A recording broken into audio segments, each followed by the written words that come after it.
Alright guys, welcome back to part 2 of my 10 favorite Dragon Ball Super fighting moments in the Tournament of Power. And yes, I think we're on number 6 now. Yes, we are.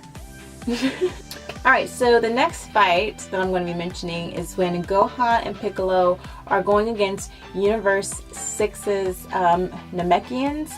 I think it was Sauno, and then it's Purina. Correct me if I'm wrong. But they're from Universe 6, and these are actually the last 2 people on Universe 6. And then flipping Goku and Goku and I want to say is the androids? Yes, the androids was actually going against the Love universe, and they're going against the last 3 of their universe, while flipping Gohan and Piccolo is going against the last 2 of the Namekians on Universe 6. Okay, but anyways, the Namekians had all the energy from, you know, their people. Their people put all their energy and spirit into those 2, so they're really formidable people for Gohan and Piccolo.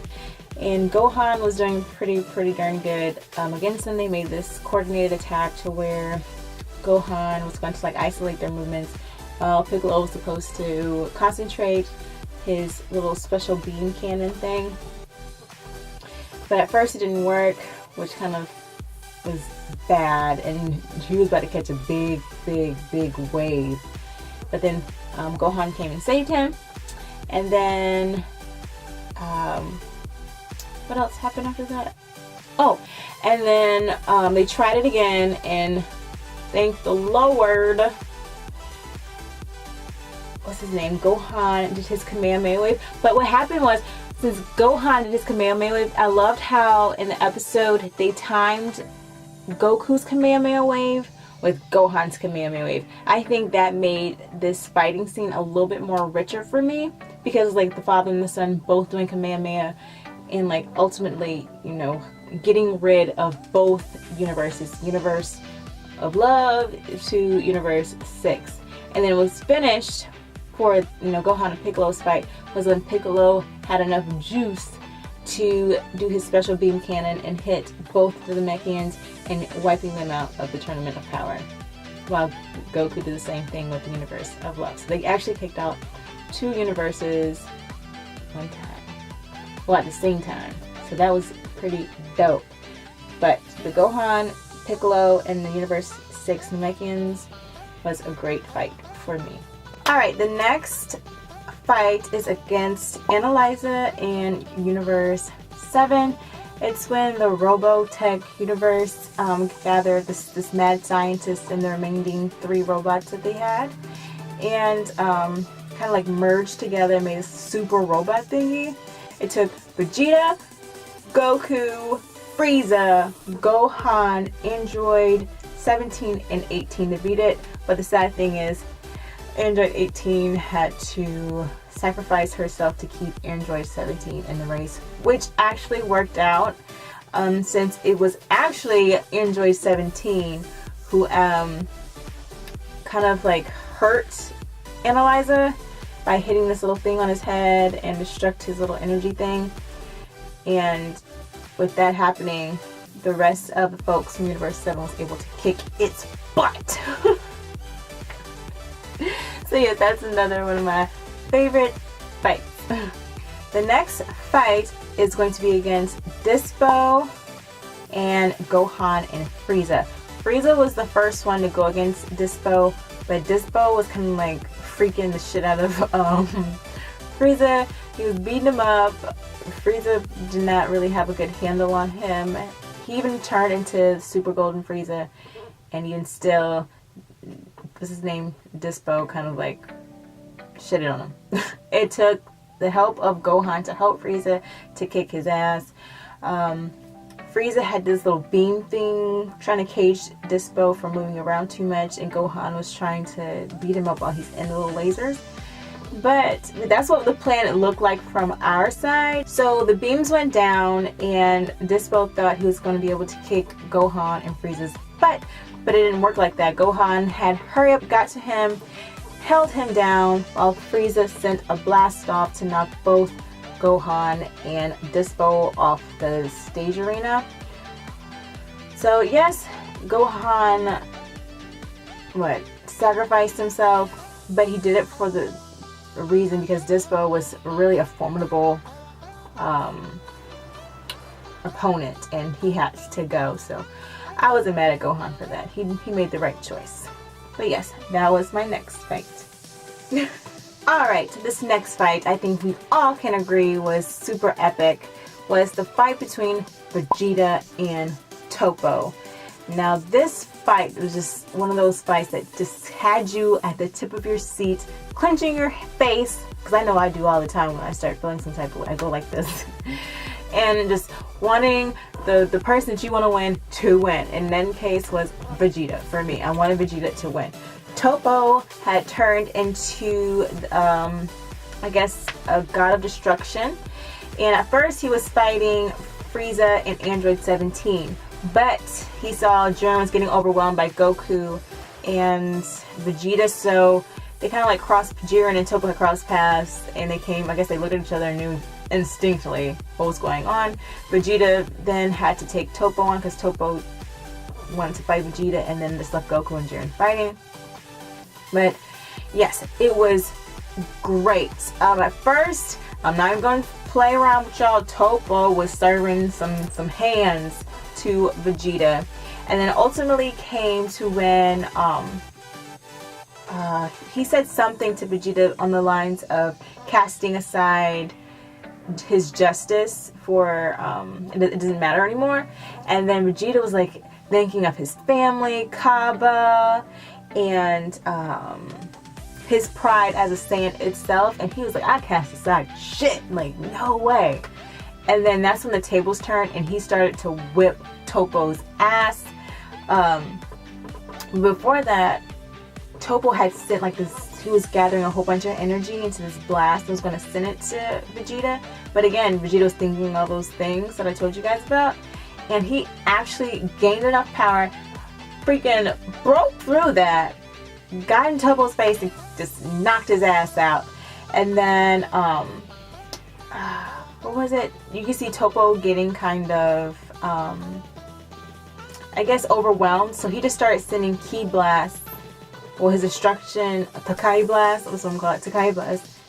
Is it Takai? I think it's Takai for destruction. Takai blast. And he's just getting reckless with it. He's just shooting them out, and not a single one is actually hitting Vegeta. And then this is the part that scared me in the episode.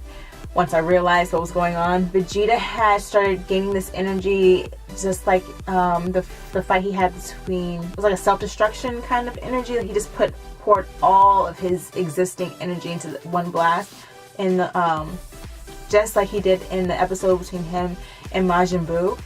And once I realized what was going on, I was about to get pissed at Vegeta for about to actually blow himself up. But he actually was able to defeat Topo, send his ass to the stands, and make sure he didn't blow himself up at the same damn time. So that episode had me at the edge of my seat. It was a great, great episode. And that was another great fight that has to be on my top 10 list. So I really couldn't make up my mind for the 10th one, so I'm just going to put 2 fights down for number 10, okay? This is my channel and I can do that. Anyways, the first for the 10th spot is going to be the fight between Goku, Android 17, and Vegeta against Jiren, okay? So this was a crazy, crazy battle. It was like Jiren was just serving ass to each and every one of them. They even tried to even blast at the same time and hit Jiren at the same time, but Jiren still overwhelmed them. He beat up everybody, but Goku and Vegeta, since they had the lowest stamina and the lowest amount of energy, they stayed down, And then all of a sudden, even Frieza actually decided to join the fight. Came, got his ass served to him, got kicked around a bit. Frieza got mad, was talking about he deserved to die by him, fuck the rules basically, and tried to charge at Jiren, and even still in Golden Frieza, his ass got tore up. Yeah, his ass got beat. Then here comes the homie Android 17. Just sent a little blast Jiren's way just to catch his attention. At that moment, he had already decided that he was going to sacrifice himself for Universe 7. So, in order to help Vegeta and Goku to regain some of their stamina and energy, he decided to sacrifice himself. It makes me emotional talking about it. He sacrificed himself for them. Oh my gosh, I'm so mad. Because Jiren had sent his Mega Blast, and in order to counter it, he had to anyways, so it wouldn't affect everybody. And to keep Goku and Vegeta alive, he self-destructed, but still was able to put like a beam around Goku and Vegeta to make sure they didn't die in the process or get hurt in the process at all. So that was 10, one fight. And then I want to tell you the next fight for number 10. Alright, so you guys can already probably guess it. It's going to be the fight against Vegeta and Jiren. This was the fight that was probably the most heart-clenching because of Vegeta not having so much strength to even go against Jiren. Like, Vegeta actually put all of his energy, his everything, mental, everything into trying to beat Jiren. And even though he really, really wanted to win, he kind of knew, which we could sense in the episode, that he was just done for at a certain point. He was thinking about his family, and I think with him thinking about his family and everything like that, he kind of figured, you know what, I'm just going to take a knee out. He sent the rest of his energy to Goku, so later on, Goku could come and fight Jiren. So I'm not going to talk about the Goku and Jiren fight because actually that's still ongoing. So, but yes, those are tied at number 10. Alright, so that is the conclusion of my top 10 fights within the Tournament of Power for Dragon Ball Super. If I missed any fights that were your favorites, please let me know. Put the episode and I'll probably go watch and see what you guys are talking about. And yeah, thank you guys so much for tuning in. I hope this was a cool video for you guys. I want to thank you guys so much for subscribing, for all of you guys who have subscribed. You guys rock. And I'm so happy. You guys just don't understand how happy I am. You guys are giving me a chance. And I guess I'll see you guys in the next video. Bye guys.